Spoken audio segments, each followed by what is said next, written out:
okay, a website is probably kind of useless if it can't rank in Google. It doesn't matter how beautiful it is or how well it's built. Clients want it to be seen when people search for it.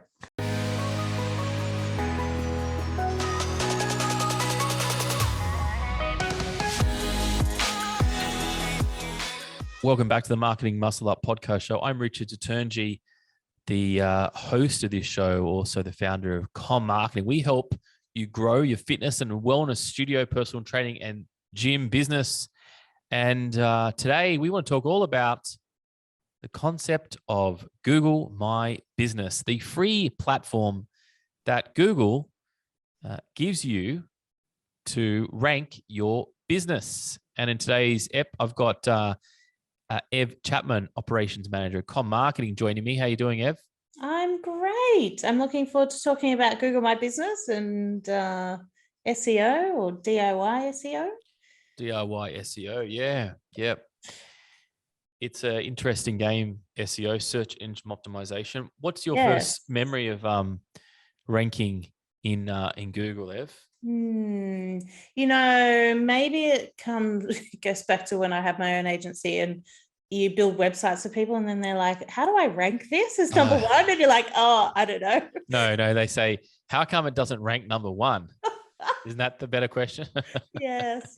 So I think that was probably my first kind of realization that, okay, a website is probably kind of useless if it can't rank in Google.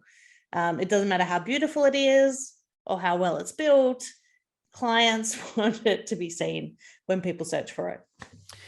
Yeah, exactly. And Google My Business, if you haven't yet claimed it, it's a free listing. Anybody can claim it.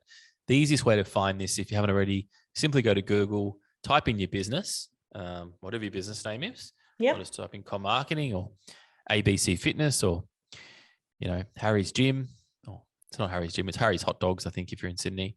Yep. Whatever your business name is. And it on the right-hand side, if you're on a desktop, it will show your business. Yes. It will show you some pictures, website, directions. It's got reviews there, offers, a whole bunch of things. Now, if it doesn't show you that, it's okay. You can go and claim that. And it says claim the business. And you should be able to claim the business if it's yours. If someone else has claimed it, we have problems. But most of the time, it should be okay. So if you haven't yet claimed it, it's totally free to claim. Yep. And I want to take you through a few things because like everything in marketing, what happens, an agency comes along and sometimes you might get calls from people and says, hey, we can rank you towards the top. And I just want to let you know about what, some simple things to get it ranked and some things you can avoid and ensure that, you don't have to get ripped off by someone telling you that you got to use them to rank it. Yeah, that's what I was thinking of today. I think that's a great idea. I think we've all had those calls or emails. Oh, they don't stop. They don't stop. And the reason why you get those calls and emails from because when there's a new product that Google brings out or Facebook brings out, it means that every single agency can do their spin on things, and rightfully so, because there's a lot of people that don't want to do it. But because you listen to this podcast, I know you want to do it. So I want to share with you some really quick strategies that you can do to improve your rankings. And I guarantee if you do this, you will not ever need an agency to say that they're going to do a better job, because that's total rubbish. They won't do a better job than you can do, because I'm going to tell you why. They'll never be able to do a better job than you can do. And this is the reason why. Okay, number one, in Google My Business, Ev, there is a thing called Google Reviews. Now, the number one key to rank to the top of the page is to ensure that you have as many real reviews as possible. Yes. As possible. And does it matter if they are current? Is it better to have current ones?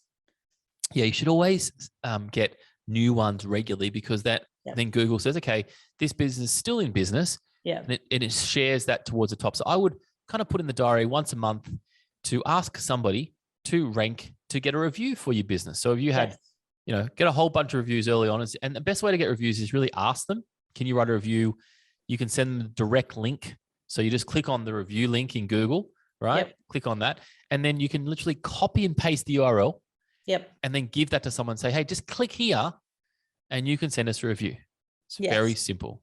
Very simple. And that is the easiest way to get reviews, is just to ask. There isn't actually, there's lots of fancy software and stuff like that, but actually most people are just not in the mind frame to give you a review unless you ask them to do it.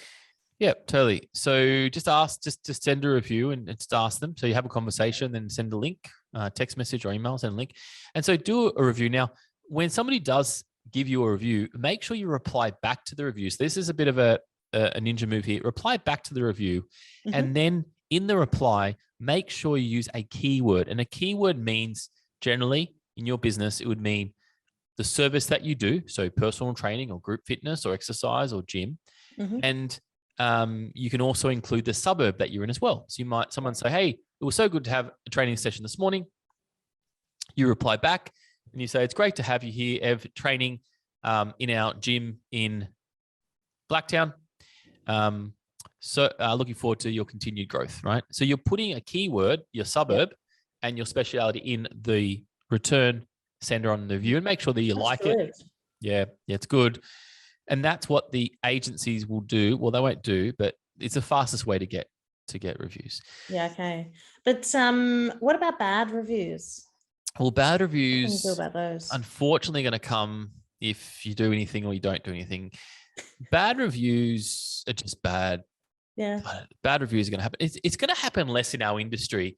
Reviews are going to happen more like if you're a takeaway shop or if you're a restaurant.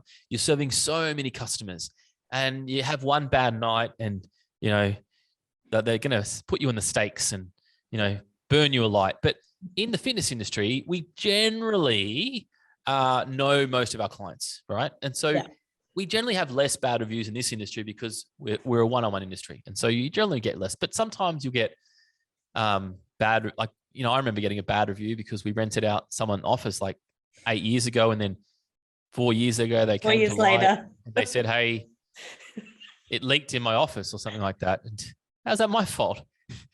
Anyway. It was also 4 years later, which was like so random. Anyway. So then I spoke to him. I said, listen, this is nothing related to what we do here. No. You were a tenant and it was flooding in the roof and you ruined some equipment. It's like, okay, cool. That's a different story. Anyway, he removed that is usually the things that people leave bad reviews over. Like totally nothing things that are out of your control. Out of control. That kind of thing. Yeah. A lot of the time you just want to ring them and you want to approach them and you want to say, hey, I'm running a business here. This is not good for business. You're running a business if that's the case, or they may know somebody. Is this the way you do it? Occasionally there's some spam reviews. You can go to Google and say this is a spam review, or Facebook, and this is the same thing with Facebook. Right. And you can do your best there. No promises. Sometimes the spam reviews say on there. Just keep writing to them. That's number one. Reviews is really important.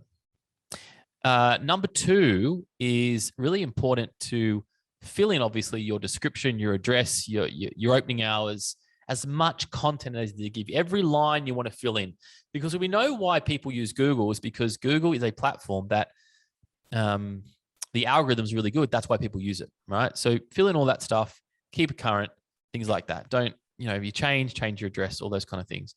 The other thing that's relatively newish from Google, Ev, is there's a thing that they call offers and, what's happening. So it's like a little mini blog that goes on in Google My Business.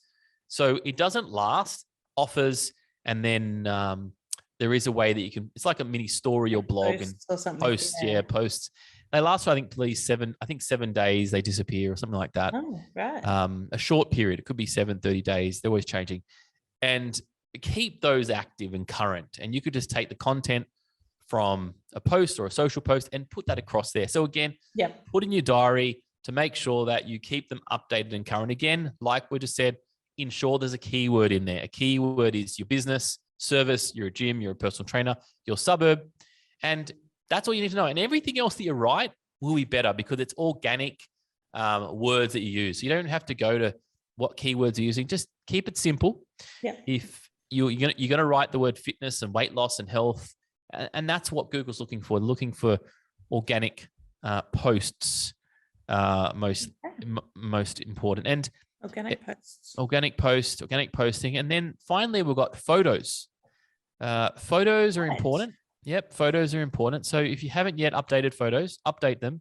Delete anything that's old and it's not your brand on anymore. That's fine. You can keep them, but you can delete them too. And keep your photos current. And what people look for, you kind of want a person to see what you do really fast in a photo. So make sure the photo is current to what you actually do. Yep. And that's the best thing for photos. You can't really go that wrong with photos. Just make that clear, precise, clean, high-res images. Yeah. Everything like that. Not dark. Yeah. All those things. And check those photos and go, yep, okay, that's good. And then should you update them on a certain schedule or? Yeah, you can keep updating photos, and I believe there's some videos in there as well. Okay. I would update them regularly when you've got new content updates. So if you go on there and it looks like that you haven't updated anything since 1990, you got problems. People think you shut down. So keep it updated. And before you load into Google, you can actually change the name of your photo. You can actually change the name of your photo, what it's saved as. And my recommendation is to save the image name again and describe what is in the image. So you're not going to say, fitness in Blacktown. So if it was a picture of a trainer training a female in the gym, you would say female trainer putting a client through their fitness session. That's describing the image. So when somebody goes to audio Google and wants to find a specific picture, they'll type in long word, or they'll audio their Google Home to say, this is what I want to find. And so describe the pictures before you load them up. Don't just say image 1, image 2, image 3. That's going to really work too. And then keep getting those reviews in. Keep getting the reviews in. Keep them regularly. Yeah. And seems easy. It is easy. It's one of the, it's one of the, if you're really bad at marketing and you hate marketing, you're listening to this 122, 23 episodes and you think, oh my gosh, I'm still not motivated with marketing. Well, this is by far the easiest thing to do. You can't go wrong with this. It's a lot of fun. You can't stuff it up. Great. It's a lot of fun. I'm glad to hear that, because I never really thought about SEO as being fun. SEO is definitely fun. Do you know why it's fun, Ev? Why? Because it doesn't cost you any money. Well, that is true. I mean, that's why you do these. It doesn't cost you any money, and you generate leads, and you can also see the stats. You can see how many people clicked on it and all those things. And if you are if you're in a physical location, this is great, because when people are in the car trying to find your location for the first time, they will just go to Google trying to find ABC Fitness. And if your address is not there, I'm telling you right now, they're not going to find you. No, they're not. So that's what it's about. Owning the Google space. Easy. Make it easy. Make it super easy. So go ahead, guys. Hopefully you're listening to this and you've got that out. And also too, just another little hack there is that Facebook's reviews also get mentioned in Google reviews. So a little bit of a tip here. If somebody's written a review for you, let's say on Google or Facebook, what you might just want to say, hey, thanks so much for that review. You're so nice. Thank you so much. Hey, by the way, do you mind if you just copy that review and put it into Google for me? Or do you mind if you take that Google and put it into Facebook? So it duplicates the reviews on both platforms. Excellent. That would be ideal. Yeah. Okay. That makes sense.